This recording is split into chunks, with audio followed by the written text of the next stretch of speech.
Welcome to waves media. YSR Kadapa జిల్లా Proddatur MLA తనయుడు కొండారెడ్డి భూ కబ్జాదారులకు అక్రమార్కులను ప్రోత్సహిస్తున్నాడని మాజీ ఎమ్మెల్యే వైసీపీ రాష్ట్ర అధికార ప్రతినిధి రాచమల్లు శివప్రసాద్ రెడ్డి ఆరోపించారు.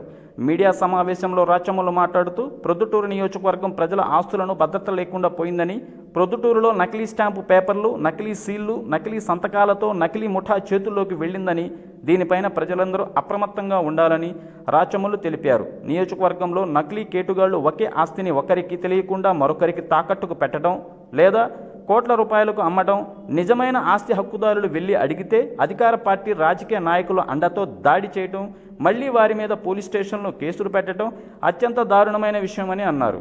ప్రొద్దుటూరు పోలీసులు అధికారిక పార్టీ కొమ్ము కాయటం దురదృష్టకరమైన విషయమని, ఎమ్మెల్యే తనయుడు కొండారెడ్డి చెప్పినట్టుగా పోలీసులు నడుచుకుంటున్నారని రాచమల్లు ఆరోపించారు.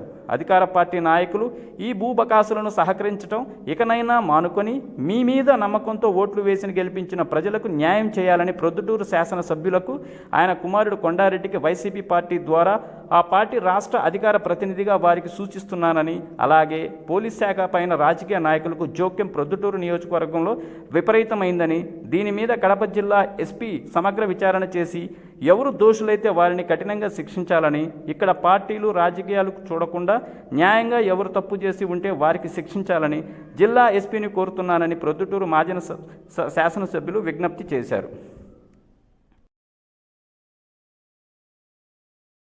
ఈ మధ్యకాలంలో జరుగుతుండే కొన్ని సంఘటనలను పరిశీలించిన పిమ్మట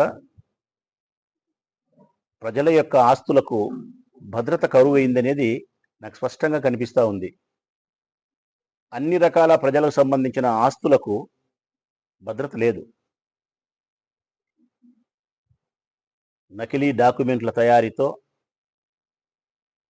నకిలీ సీళ్లు తయారు చేసుకొని అధికారుల యొక్క సంతకాలు కూడా ఫోర్జరీ వాళ్ళే చేసి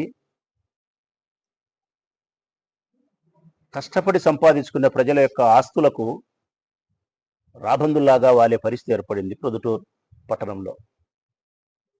ప్రొద్దుటూరు పట్టణంలో ఎవరైనా ఆస్తులు కొనేటప్పుడు ఖాళీ జాగాలు కానీ, ఆ జాగాలలో చిన్న చిన్నపాటి కన్స్ట్రక్షన్స్ ఏదైనా జరుగుతూ ఉండి కానీ, ఏదైనా కొనాలన్నప్పుడు 1కి 2 సార్లు, 2కు 3 సార్లు ఆలోచన చేసి ఆ పత్రాలను నిశ్చితంగా పరిశీలించి సబ్ రిజిస్టర్ ఆఫీస్లో ఈసీ ఎత్తి లింకు డాక్యుమెంట్ల జోలికి పోయి ఇంకా కొంత లోతుకు ఎవరి ద్వారా అయినా సరే విచారించుకున్న పిమ్మట